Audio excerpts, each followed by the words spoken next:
ሰላም ሰላም አህለን ወሳህለን እንኳን ደህና መጣችሁ። ይህ ትምህርት ከጠቀማችሁ ሰብስክራይብ፣ ላይክ እና ሼር ማድረግ እንዳትረሱ። ትምህርታችንን እንቀጥል። የዛሬው ትምህርት የትናንትናው ትምህርት ተከታይ ክፍል ነው። ሁለተኛው ክፍል እንደማለት። ኢላ እስከ ማለት ነው። በምሳሌ ይሄንን ይመስላል። من الساعة 3 إلى الساعة 5 من الساعة 3 إلى الساعة 5 ከ3 ሰዓት እስከ 5 ሰዓት ማለት ነው። من الساعة ሰዓት 3 3 إلى እስከ 5 5 ሊል ለ ወይም ወደ ማለት ነው። ለምሳሌ عطيت المفتاح للولد عطيت المفتاح للولد ቁልፉን ወይም መክፈቻውን ለልጁ ሰጠሁት ማለት ነው። عطيت ሰጠሁ፣ المفتاح ወይም مفتاح መክፈቻ ነው፣ للولد ለልጁ።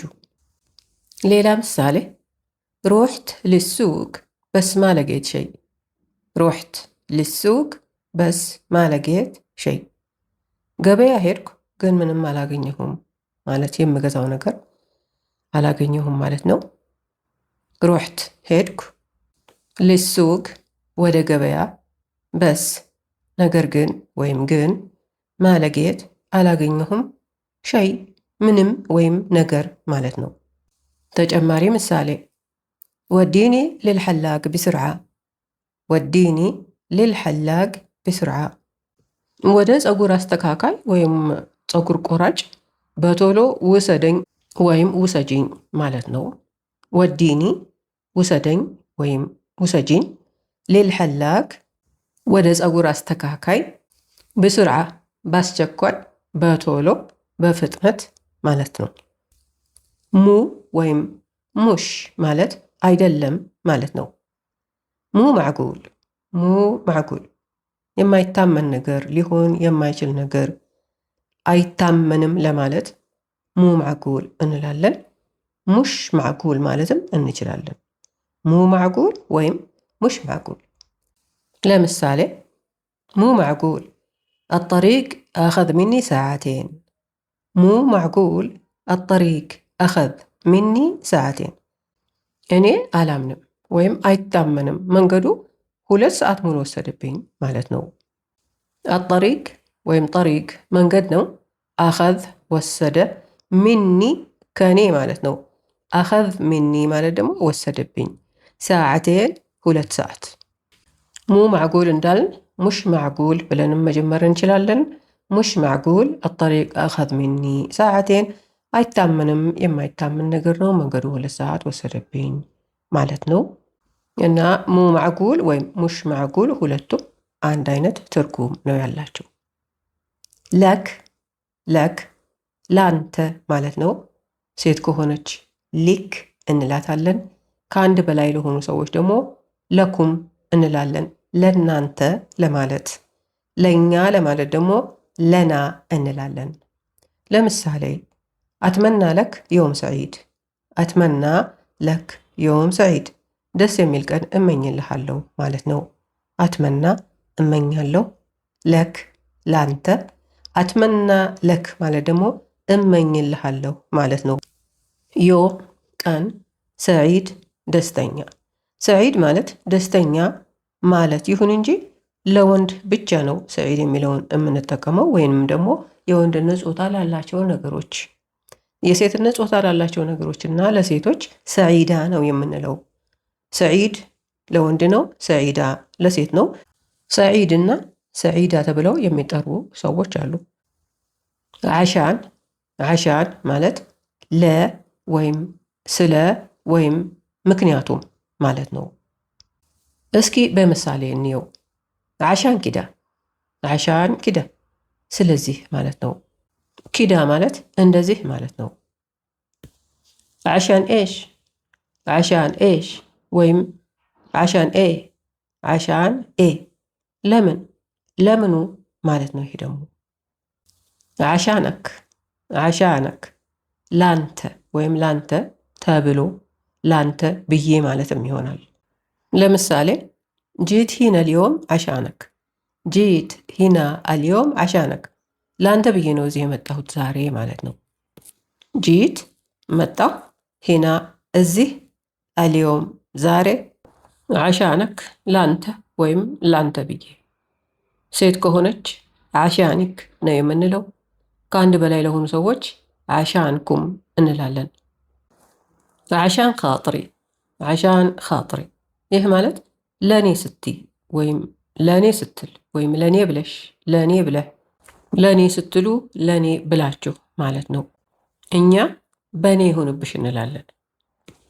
عشان خاطري اتعشي معنا اليوم، عشان خاطري اتعشي معنا اليوم። ለእኔ ስትይ ወይም በእኔ ይሁንብሽ ዛሬ ከኛ ጋር እራት ብይ ማለት ነው። اتعشي እራት ብይ፣ معنا ከኛ ጋር፣ اليوم ዛሬ። أبشر بخلص الموضوع اليوم عشان خاطرك، أبشر بخلص الموضوع اليوم عشان خاطرك። አይዞህ ላንተ ስል ጉዳዩን ዛሬውኑ እጨርሰዋለሁ ማለት ነው። አብሽር አይዞህ፣ በኸለስ እጨርሳለሁ። አልመውዱዕ ወይም መውዱዕ ማለት ጉዳይ ማለት ነው። አልዮም ዛሬ፣ አሻን ኻጥረክ እንዳልኩት ላንተ ስል ላንተ ብዬ ማለት ነው። አሻን ኻጥርክ እቺ ሴት ነች። ላንቺ ስል ወይም ላንቺ ብዬ እንላታለን። ለምሳሌ أنا بسامحها عشان خاطرك، أنا بسامحها عشان خاطرك። لانشي سل يقر لاتالله ويم لانشي بينو يقر ملات مالتنو። أنا إني بسامحها يقر لاتالله عشان خاطرك اندالكت لانشي سل لانشي بيه مالتنو. عشان خاطركم، عشان خاطركم لن انت سل لن انت بيه. لمثالي بفتح المحل الحين عشان خاطركم بس، بفتح المحل الحين عشان خاطركم بس። ሱቁን አሁን የምከፍተው ለእናንተ ብቻ ብዬ ነው ማለት ነው። በፍታሕ እከፍታለሁ፣ አልምሕል ወይም ምሕል ሱቅ ማለት ነው። አልሒን አሁን፣ عشان خاطركم እንዳልኩት ለእናንተ ብዬ ወይም ለእናንተ ስል፣ በስ ማለት ብቻ ማለት ነው። ተራ የሚለውን ቃል በብዙ እንሰማለን። ተራ ትክክለኛ ወይም ቀጥተኛ የሆነ ትርጉም በአማርኛ ብፈልግ ላገኝ አልቻልኩም።